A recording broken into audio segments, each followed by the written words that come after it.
this week. While some balk at giving the public such a close look at royals, which we saw specifically within the Harry and Meghan original docu-series, and now with Meghan's basically reality show, with highly produced reality show with Love Meghan. Oh boy, where do we even start with this one? The Sussexes are back in the headlines with another Netflix deal, and let's just say people aren't exactly impressed. What's being pitched as Meghan Markle's big return to television, a high-end reality meets lifestyle show called Love Meghan, is already being picked apart before it even launches. And honestly, for good reason. History shows that this kind of exposure has backfired more than once. Do you agree that there's still strength in the mystery that has in the past surrounded the royal family, and less is more almost when it comes to royalty? I suppose there is always a bit of mystery, but when you get two people talking about it, the mystery kind of disappears. They're telling their own story. A lot of it is not true. They make it up as they go along. But interesting, you sort of talk about the new Netflix deal. It's a deal without money. Yeah. They come up with ideas, and Netflix either say, yeah, we like it, or we don't. So, it's pays your money and takes your pick. They haven't got anything concrete. Yeah. They've just got to come up with some good ideas. I'm not terribly sure with Love Meghan is a particularly good idea. I mean, who wants to eat food with flower petals on it? Come on. Like every dish had flower petals on it. Every dish. It was like, okay, this is getting excessive. Well, can Prince Harry and Meghan Markle's content successfully evolve without proximity to the British royal family? Because the only commercial success that they've had was that original docuseries, which you said was littered with historical inaccuracies. We'll talk about the Oprah Winfrey interview here in a second, but there were 17 allegedly I'll use the word allegedly for legal reasons, but lies throughout the Oprah Winfrey interview. Harry and Meghan have to realize that the public are only interested in them because Harry is the son of a king. That is the only reason. If he didn't have a title, nobody would be in the slightest bit interested. If he didn't have, his grandmother, late grandmother was the queen, nobody would be interested. Harry who? He was just another helicopter pilot. And Meghan was an actress, sort of. Hollywood wasn't exactly galloping to her door when Suits wrote her out, and then Suits came to an end. So I suppose this reality business, I don't like reality shows. I don't like lifestyle shows. I like good, hard, sort of gutsy television. All this frilly stuff is nonsense, and it appeals to a certain audience. But, God bless the Americans. They fall for titles every time. Just because there's a title, they go for it. But quite frankly, a title is fairly meaningless unless you work for it and show value to it. And they haven't shown any value. Does that mean you're not going to be watching Meghan Markle's Christmas special, Dickie? I'm going to lose a few hours of my life, but it's part of the job. It goes with the territory. I've got to watch it. I'll grit my teeth. I don't know how long it is. I hope it's as short as possible. It'd probably be more than half an hour, as long as it's only one show. But yeah, I've got to watch it. Dickie, she doesn't have a lot of family to seat around the dinner table when she's trying to teach us how to throw the best family Christmas. She's completely alienated her father, her half siblings. As far as I know, Doria was the only family member that was at her actual wedding. Prince Harry's family don't show up for Christmas. So what can Meghan Markle teach us about Christmas? Well, it's not exactly setting a good example, is it? Christmas is family time, and what family has she got? She's got a mum, she's got her 2 kids, she's got Harry. That's it. End of. Unless she sort of corrals a few mates in and calls them family, my friends and family, that sort of thing. It's a pity, but they brought it upon themselves, and I can't have any sympathy, because if you do these things with your eyes wide open, you've got to accept the consequences. And the consequences, one of which is Netflix coming up with a deal, but there isn't any money to it, unless they come up with a good idea. And we've heard some of their ideas, which weren't very great. Emily in Paris, but with men, Prince Harry interviewing Donald Trump, or judging Coco. The idea of watching Meghan drizzle rose petals over salads and lecture viewers on intentional living feels about as exciting as watching paint dry. But beyond the aesthetics and the cringe factor, this whole Netflix saga speaks to something much deeper: the death of mystery surrounding Harry and Meghan, and how their never-ending need for visibility might actually be what's tanking their brand. Let's rewind a bit. According to royal commentator Dickie Arbiter, this new Netflix deal isn't even a real deal in the traditional sense. Some pretty terrible ideas. So my idea. Sorry to interrupt you here, Yeah. but can you actually see Harry sitting down with Donald Trump? No, He'd make mincemeat of him. you would. That is actually my favorite new visual. So thank you for that. That is hilarious. My point I wanted to make with this interview, or with this video, is that I feel strongly that there is something sacred about the mystery and the mystique that surrounds the British royal family. And specifically, I know that Catherine, the Princess of Wales, would rather have not had to sit down and make a video saying, "I have cancer." It was because the internet had gone absolutely insane. But Well, there, social media went berserk. yeah, And it was accusing her of all sorts of things that just were simply not true. And yes, she sat there. There was no makeup. She sat there looking very plainly. She didn't look particularly well. And she sat there doing a piece to camera to explain that, yeah, she does have cancer, a cancer, because they're not said what type. She is having preventive medicine. And in the fullness of time, she'll be off it and will be coming back to work, albeit slowly. She is working behind the scenes and doing the odd things in public. But, the royal family, Walter Bagehot, who was a historian, a constitutional expert, and a literary expert in the late 19th century, he spoke of the monarchy and said, "Do not let daylight in on the mystique." And the daylight it's not daylight, it's floodlights, it's spotlights. Every time you blink, there's another spotlight. And that's the world we're living in. We're living in a world of social media that can say anything. A lot of it is libelous, but the people behind it are anonymous. And so never complain, never explain.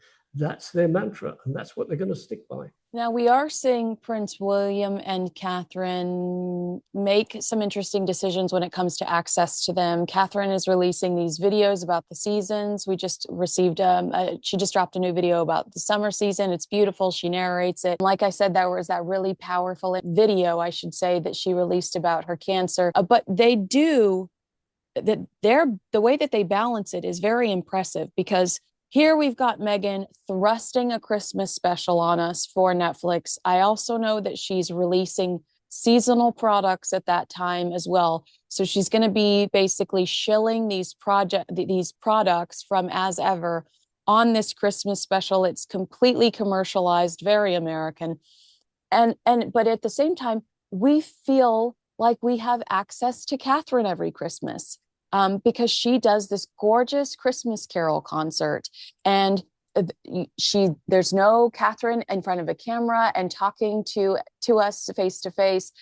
She shows up and there's twinkling lights behind her.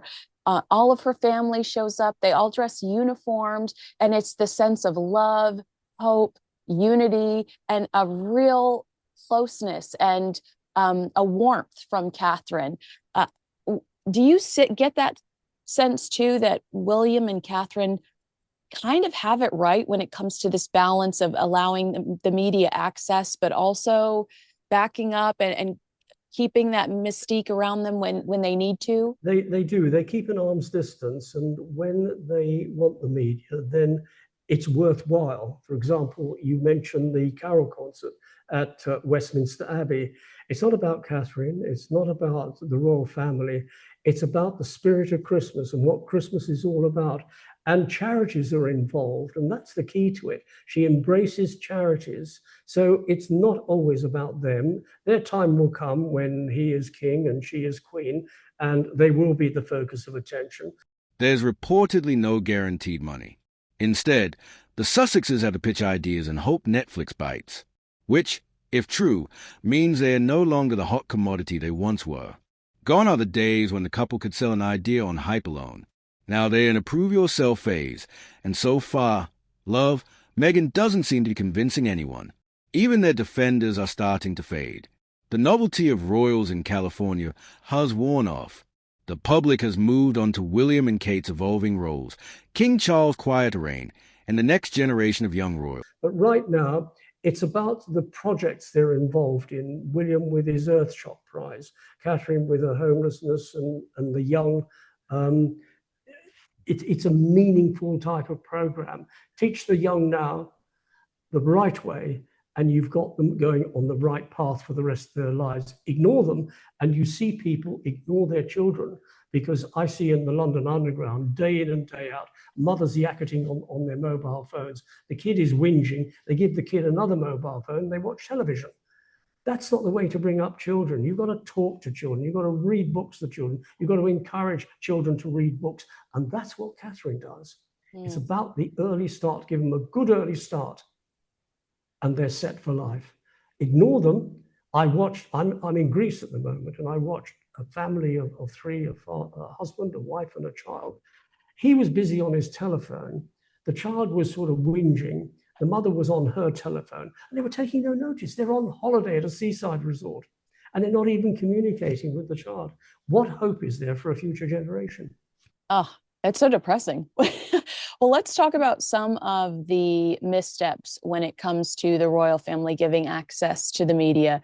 I almost wouldn't consider this a misstep, but you might disagree with me. The 1969 royal family documentary, it gave viewers this unprecedented glimpse into the private and working lives of the Windsors. Soon after its release, the Queen and her advisors deemed it overly revealing, and it's been kept off of UK television ever since. What was your reaction to that program? Because I know even though it's in a vault, you've seen it. I know you have, Dickie. I have seen it.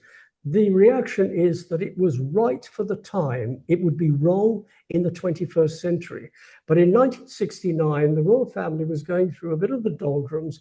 People didn't know what they did. People didn't know why they were there, what we have a royal family for, what they do in their spare time. Are they like us? Do they eat breakfast? Do they have dinner? Do they have barbecues? And all that came out, and people understood that at the end of the day, they were human beings that enjoyed the sort of things that you and I enjoy, except it was a bit stilted. I mean, Prince Philip over a barbecue in his jacket and tie. You don't go on a barbecue with a jacket and tie. But that was that generation. Yeah. So for the time, it was right.